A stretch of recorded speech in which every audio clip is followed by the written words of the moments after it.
ব্রাজিলের 7 গোলের লজ্জাকে প্রায় বরণ করছিল এমবাপ্পের দল। সাকার হ্যাটট্রিকে ফ্রান্সকে 6 গোলের লজ্জা দিল ইংল্যান্ড। প্রথমার্ধেই হালিপূরণ, দ্বিতীয়ার্ধে এমবাপ্পের দারুণ কামব্যাক।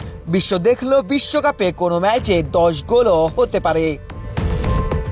তৃতীয় স্থান নির্ধারণী ম্যাচে প্রথমার্ধে ফ্রান্সকে নিয়ে রীতিমতো ছেলে খেলা করেছে ইংল্যান্ড। মেসিদের কাছে হারের ঝাল এমবাপ্পেদের হালি দিয়েই মেটাতে শুরু করেন Declan Rice, Bukayo Saka. Harry Kane, গর্ডনরা বিশ্রাম নিলেও শুরুতে এমবাপ্পে, ওলিসেরা সেই সুযোগ কাজে লাগাতে পারেননি। উল্টো হাফ টাইমের আগেই 4 গোল খেয়ে 7 আপের সংখ্যা জাগায় দিদিয়ের দেশমের দল। ম্যাচের 3 মিনিটেই ডেক্লান রাইসের গোলে এগিয়ে যায় ইংল্যান্ড। এরপর কনসা ব্যবধান দ্বিগুণ করেন। পরক্ষণেই বুকায়ো সাকার জোড়া গোল। 4-0 গোলের লিড নিয়ে বিরতিতে গেলে অনেকেই ভেবেছিলেন ম্যাচ হয়তো তখনই শেষ। তবে দ্বিতীয়ার্ধে এমবাপ্পেরা ম্যাজিক দেখান।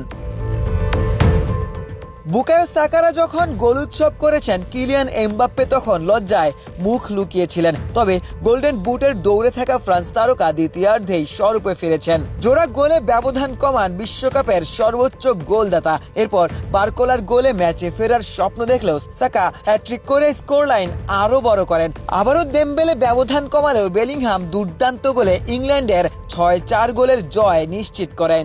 ফার্ম ফ্রেশ পাস্তুরিত তরল দুধ, বেশি ভালো দুধ।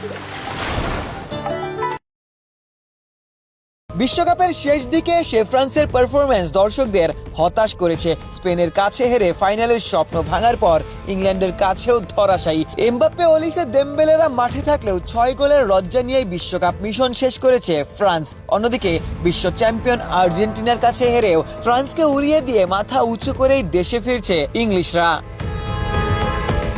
আশিক সারোয়ার, নিউজ 24।